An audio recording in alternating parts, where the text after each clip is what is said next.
Coming up on 100 Huntley Street, an estimated 3-hour journey to climb Mount Rita in Tanzania turned into 3 days of mere survival on what separates the African savanna from the wild jungle.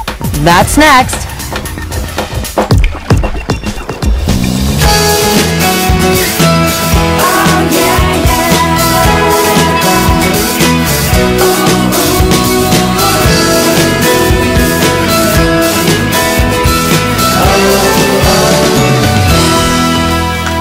One of our guests last week reminded us that men desire to be dangerous in a safe way.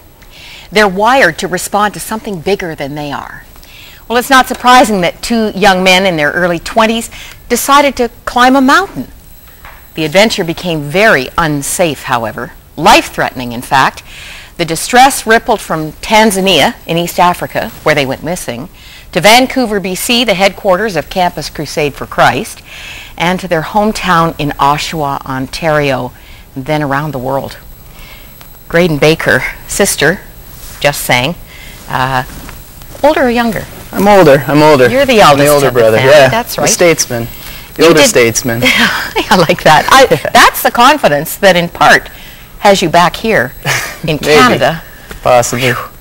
You didn't go to Africa to engage in an extreme sport. No, that wasn't what I was there for. I was there to be a missionary. I worked at the University of Dar es Salaam, and what we were trying to do is to develop leaders, because it's a privilege to go to university in Africa. Not too many people get to go to university. Is it just one? There's a couple, but it's the largest university, and there's so many people. It's when you go to Dar es Salaam, you'll understand. If you ever go, I invite you to go. But there's millions of people there. And so you know, if you go to university, that you're going to be something. I mean, the future presidents of Sudan, Kenya, like you were speaking of, Tanzania, Rwanda, they all went to this university.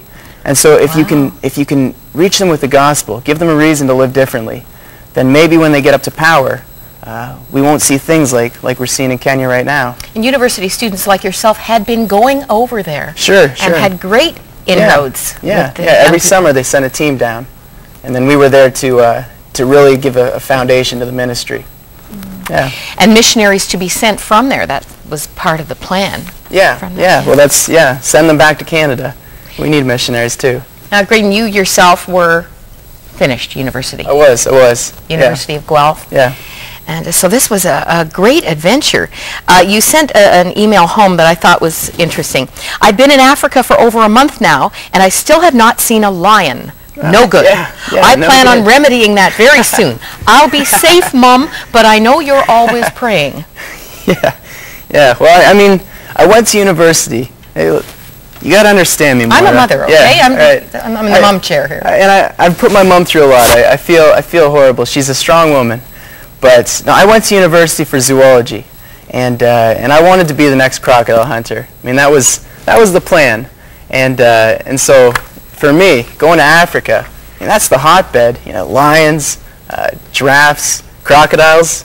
That's of course, I'd love to see that. So you were on a mission of another kind, but it wasn't actually the animals that got you in trouble. Not this time. No. It was a mountain. It was a mountain. Yeah. It was called Mount Rita.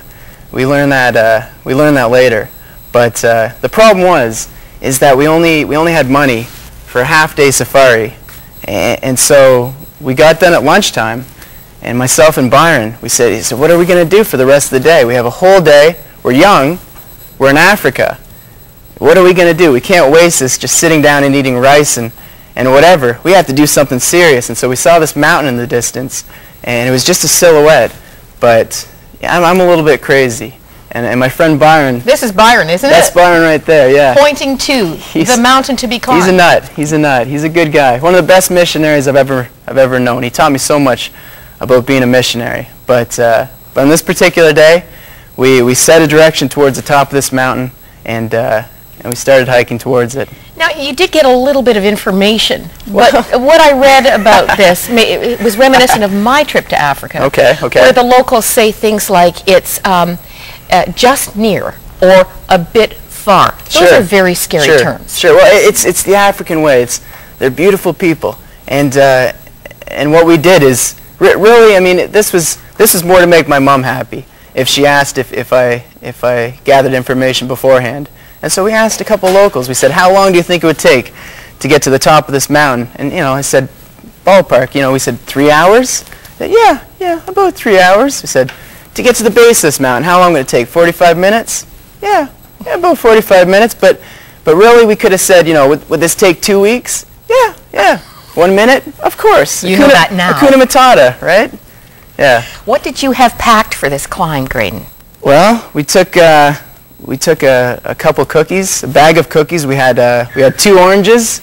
The crew is coming apart here. We had a little bit of water too. I wrote down exactly what you had, just to confirm the facts. 10 oranges, 3 packages of cookies. Yeah. What good that would be, I have no important. idea. And 2 liters of water. Yeah, it was about 1.5 liters. Yeah.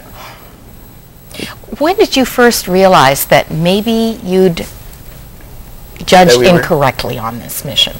Well, there were a couple moments. I mean, I'm sure we'll bring it back to the first night later on. But the moment that we definitely decided that we were in trouble is when we got to the top of the mountain. And I have to admit, I was a little bit nervous about coming here in Huntley. I mean, this is, you know, live TV. All my friends are watching, you know, the millions of viewers, and so this is a little nerve-wracking. But why I'm saying that is because we got to the top of the mountain, and it was the height of the African dry season. No water and the African sun is so hot.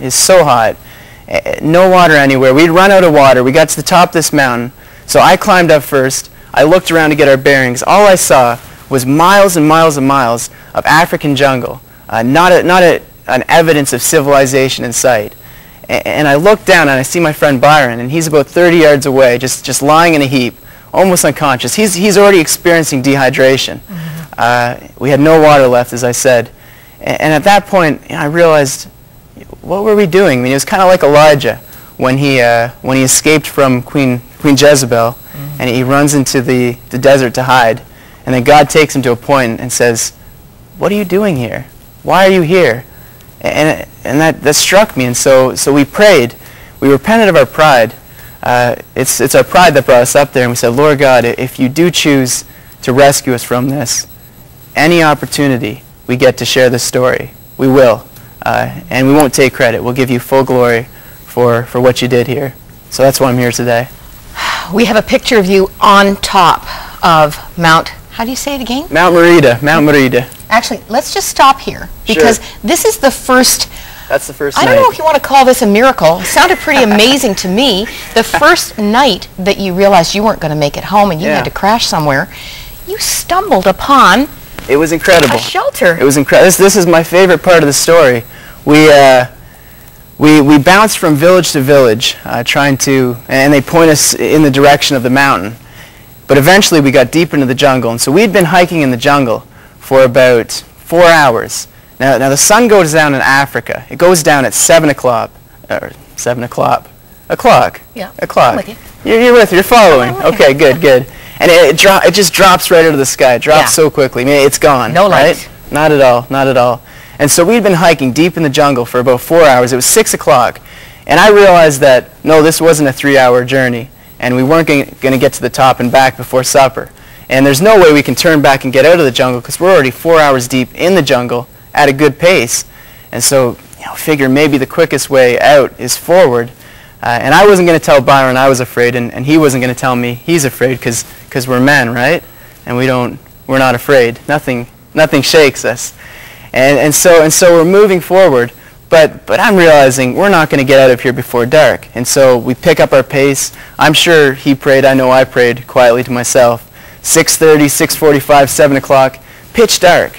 Nothing. You can't see anything. We're tripping, stumbling all over in the middle of this jungle. And this jungle connects to the game park. We had just finished the safari. And so everything that we saw in the safari, lions, leopards, cheetahs. Yeah, I suppose there'd be snakes as well. You didn't see them, but I think that was one of the biggest fears, wasn't it? Well, snakes, yeah, they're all over. Vipers, cobras, mambas, and those things are unforgiving. And there's no way we'd get out in time if we got bit. And so, yeah, we're stumbling around in the darkness.